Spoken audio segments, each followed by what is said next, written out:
Sa atong unang pagbasa, gihimo ang instruction sa Ginoo ngadto sa mga Israelita pinaagi ni Moises unsay ilang buhaton aron maluwas sila gikan sa kaulipnan sa Ehipto. Mautong mag-ihaw sila karnero o kanding niya ang dugo ilang ipahid sa pultahan sa ilang balay, ang unod ilang isugba o tabangan nilag kaon. Hutdon gyud kaon anang gabhiuna.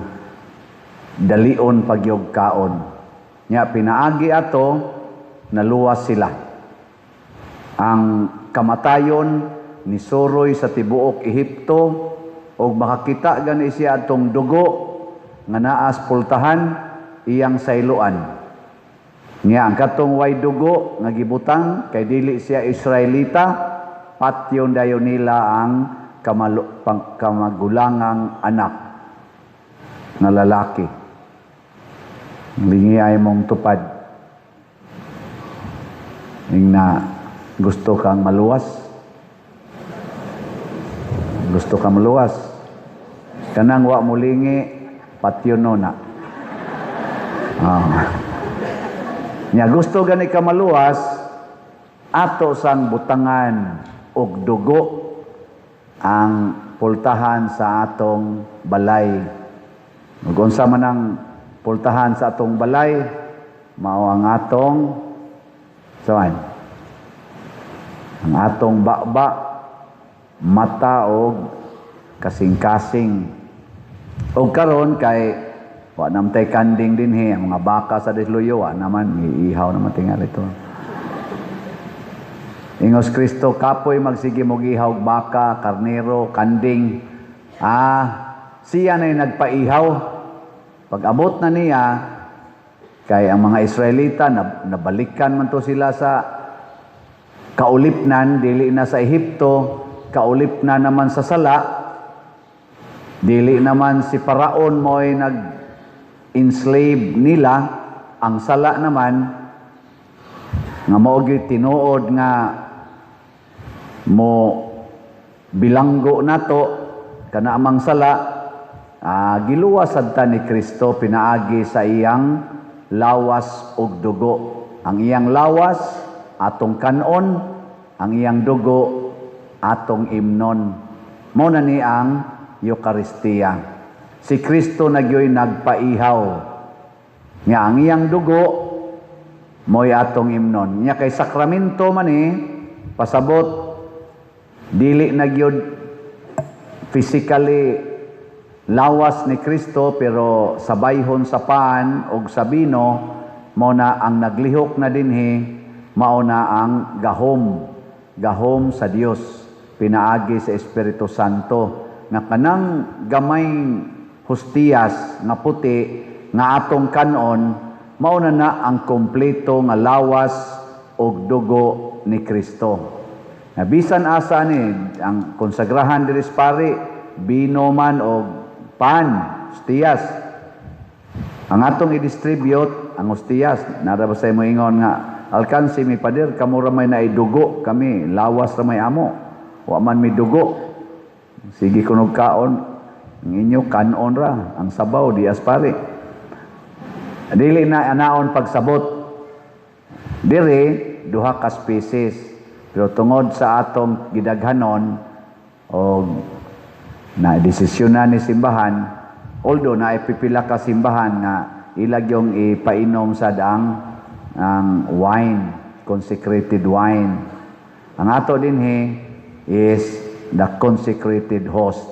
Nya kanang consecrated host, mao naman na ang lawas ni Kristo. Di man pwede ang lawas way dugo, buhi man na nga lawas. Timan ha, kanang hostiyas nga puti, dili na patay nga lawas, buhi na. Nya kanang buhi nga lawas, naa ginay dugo.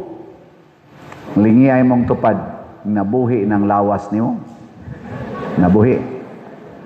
Pagkuha diag blade or dagom, tuslukang lawas niya, mudugo gani, buhi na. Namo day, kuan, namoy blade ha. Ano nila, testingi. Mo na, kay buhi man ni nga lawas ang atong gikaon, pasabot, apil na diha ang lawas, ang unod, ug ang dugo. Nakaroon unsaon man nato pagsiguro na kita luwason anang maong gikaon nato. Sama sa mga Hudiyo, mga Israelita, ilang gituman ang instruction. Ang instruction ba, ilang gituman? Specific kayong instructions Ginoo. Doon na sa instruction ang Ginoo na to karon. Unsa may instruction sa Ginoo dito nila? Magbakos, magsandalyas, magdag sungkod. Unsa man na nga imahin ang instruction nga magbakos, sandalyas ng daan, unya magdag sungkod. Padung na mo biyahe. Padung mo biyahe ba? Kay inighuman nilag kaon ato, manglakaw na sila palayo sa Ehipto, palayo sa kaulipnan sa sala. Nakita unsa man siya atong buhaton? Unsa may atong ibakos?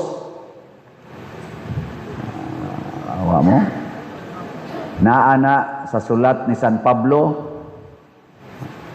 ang armadura sa Dios. Ana, ang atong sandalyas mao ang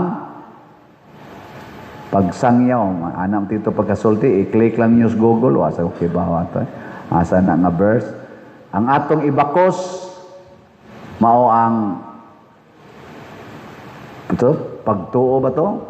Niya ang atong ibuta nga sandalyas, ang pulong sa Dios, aron mudasig nato paglakaw, niya ang atong taming, sa atong ulo nato yung mga inana ba?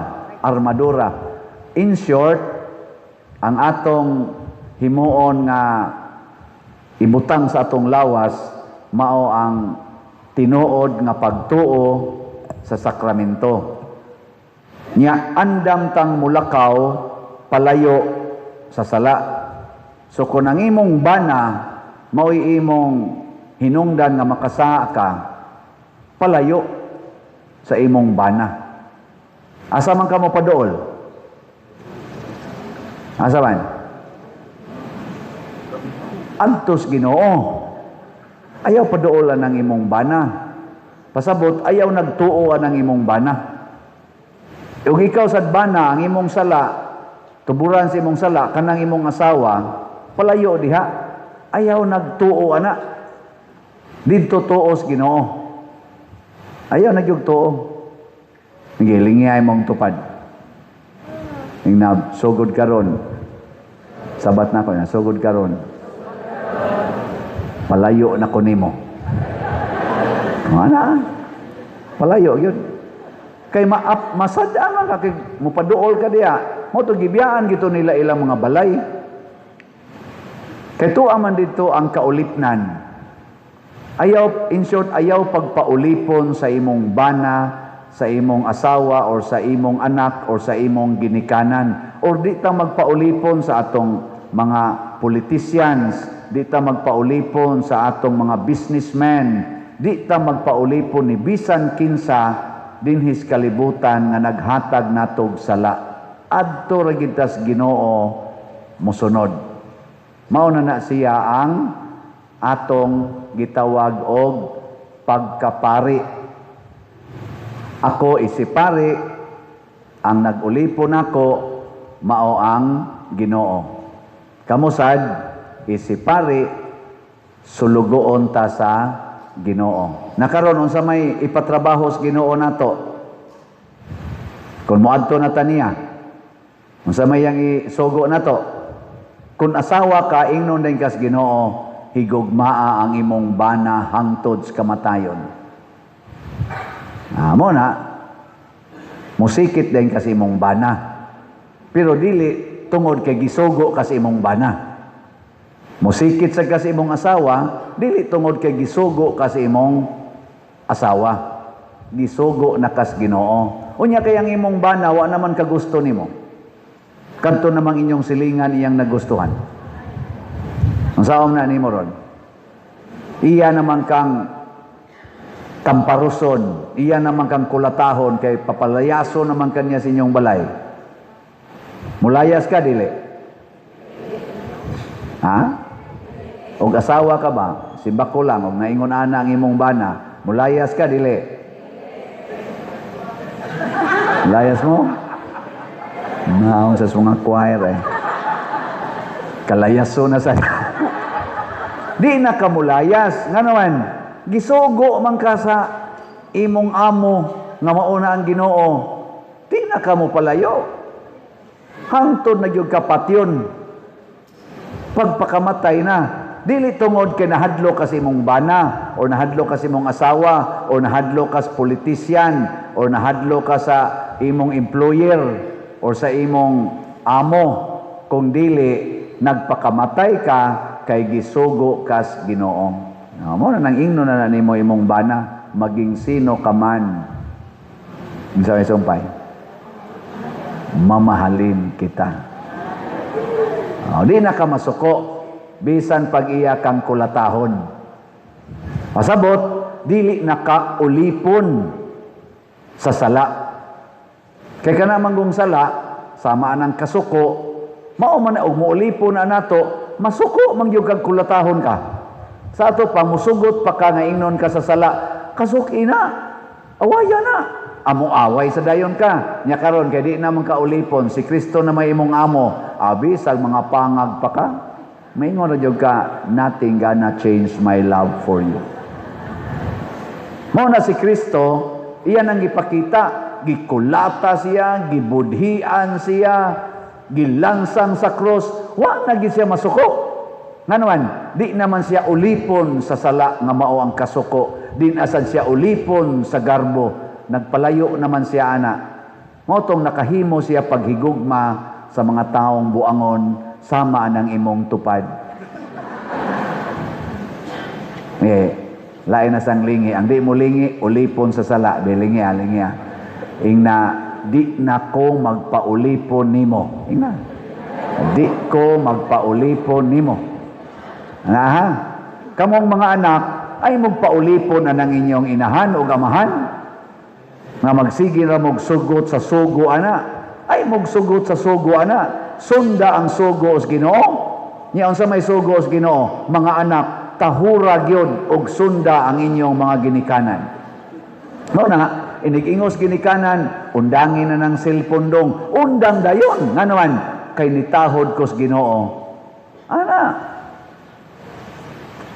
Dong, day, panglaba mo dito. Panglaba dayon. Nga naman, sugo gunis Ginoo nga sundo na ko akong mamagpapa. Nyaging nung kasi imong mamagpapa, animal man kadong ay ingnan ti kang panglaba, unsa man imong linabhan 40 maning laguma, lagom pa manis naong nimo. Amo katawa ra jud ka, maingon ra jud ka, mao ra ginay akong mabuhat ron sa pagkakaron pa. Ana, unsaon mo na pagpaputi, tudlo ilang ko. Nya iya kang kasaban, amo smile ra ka, maingon ra ka, wapalan ko suguas Ginoo kay lang ilayas. Kaayo rang isibat aning balaya, may gani kay gisugo ko sa Ginoo. No ana dayon ka.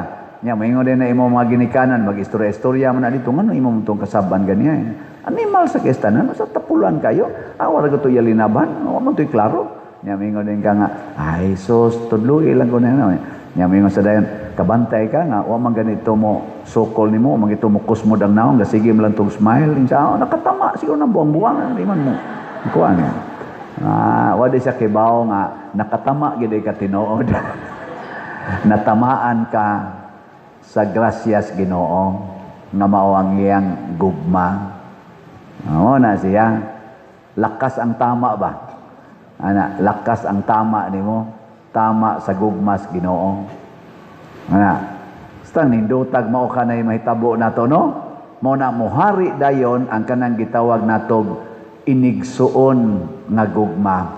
Dili na ta maghatag og mga bati nga batasan sa ato isig katao.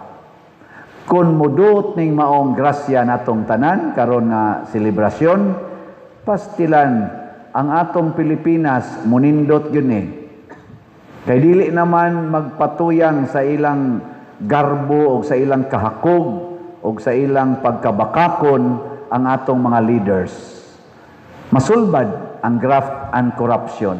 Masulbad ang kaning lalis, panagdinumtanay aning atong mga politicians nga kita ra ba mo'y gihimong murag ilang tawgon na nato og fighting field. Kita ra gibuang ba nila? Usahay mag-away-away na sila, pabor-pabor sa tanila, inigsunod na sang tuig, migo na sana sila. Kita ra gibuang ang mga animal diya. Nya kita sad sunod-sunod sa tanila. Nga naman, daghan man sad nato nga wa gyud magpaulipon sa Ginoo. Muna ato ni siyang himuon karon ang paghugas sa tiil sa mga apostoles o sa mga katawhan. Unsa man na siyang buhata, pagpaubos o pag-alagad. Muna'y buhat ni Kristo. Iyang gihugasan to mga tiil sa iyang mga tinunan. Nga nireklamo pag ito si Pedro nga, adi ko magpahugas ni mo Lord. O di ka magpahugas na ako. Dili na ka akong tinunan. Ang word nga gigamit ni Kristo, dili na ka akong tinunan. Pasabot, iya ditong paagis pagtudlo ni Pedro, nila ni San Juan o uban pa, nila ni Santiago. Gitudluan day ni Kristo sila nga, hugasi sa nang tiil sa imong isig katao. Pag hinugasay sa mo sa inyong tiil, pasabot, pag alagaray mo. Muna, inighuman rosmisa, kuha sa mong planggana dito sa inyong balay. Hugasi ng tiil sa inyong kauban diha sa balay. Nyagdili gani ipahugas, ing na dayon, layas na lang dire. Yana. Nindot no? Di na mo magsinuguay, mag-alagaray. Nya unsaon man na? Matod pa ni San Pablo sa atong ikaduhang pagbasa, nag-ingon siya diri nga ang kining pan nga atong gikaon mao ni si Kristo nga gipikas-pikas, mao ni ang iyang lawas og dugo. Matag inom nato ani, matag kaon nato ani, atong gihandom ang presensya ni Kristo. Pasabot, atong gipuy-an ang iyang kinabuhi. Nga mao na ni siya atong himuon karon. Ighuman nato diri og alagad, mangaon na ta Ginoo. Ighuman nato kaon, dad-o na nato si Kristo ngadto sa atong balay. Mao na kanang misa, mao ginay makahatag natog sustansya aron makabuntog ta sa sala. Di gani ka magsigig simba, maluya ang imong kalag, dali kay kang matintal sa mga sala. Bisag unsang klasiya sala. Basta magsige na lang kaog adto sa inyong balay. Mao nang kita ato sa ning suwayan nga magsige sa gitag simba. Nya inig simba sad, dili sa ka magsige lag tan-aw na nimba. Unsa may buhaton? Active participation. Unsa man pag-participate? Sabat-sabats kanta, sabat-sabats tubag, pero ang pinakanindot yun, mao yun ang paghug sa kolekta. O ighuman, palit pagin mong slat, dias gawas. Nga naman, kanang kwarta, maunay yawa sa atong kinabuhi. Naroon na dias imong pitaka o sa imong bulsa. Nyagdi na nimo ihug sa sibot, ang yawa, maoy magpuyo sa imong kinabuhi. Ug ihug na nimo tanan, muarinas pari ang yawa. Nya kay ang pari, iyang mo nang dadon ngadto sa Ginoo. Nya mo nang Ginoo, i-distribute na sa panginahanglan sa simbahan. Adili na mahimong yawa kay matransform naman na into grace. Ana. Minus kay mo pagtuo sa akong gisulti. Ako lang ang gihimong ending para mabutang gina sa inyong nahuna nga niingon Diyos Kristo, dili mo pwedeng mo alagad og duha ka agalon. Di mo pwedeng magpaulipon sa Ginoo og sa salapi. Amo na ingon ko ihug gina sa kolekta ing na diha kang yawa ka. Ano? Nawa, di ba kanang imong yawa, kalipay na sa pari. Kalipay na sa simbahan. Mura na siya. Nya, iguli ni mo sa inyo, naanad na ka nga di kay ka mahigugmas kwarta, dali sa kay kang kapanghatag sa inyong mga silingan, di na ka magsigig paningil anang utang, kay naanad naman ka, uy, maningil ta na, ngayawa man na, tanawa ng maningilay utang, tanawang mga naong. Kada bang maningilay yung utang ba, tanawang mga naong. Kakita na mo mga taong maningilay utang? Kita mo? O pa mo kita? Panit di. Awa, di ba? Gamay ra kay diferensya si yawa ilang mga naong. Kusmod ang naong, mo bitaw na kanang ilang paninglanan, mahadlok na nila kanang mga maningilay utang. Katong iyang paninglunon, magkabuang tog sibat layo pa na, manginani ato buta pumiro, kita na, so musimang na diri ang paninglanan. Nganuan, hadlok sila sa naong. Pero tanawan ng magsigig hatag, ang sabi may tabo, dugo ko na sa mga tao. Kinsa maroy dugo ko ng mga tao? Marcos Group, Duterte's Group, Pinklawan's Group. Secret. May pag maghinugasay na lang tas tiil, mas maayo pa.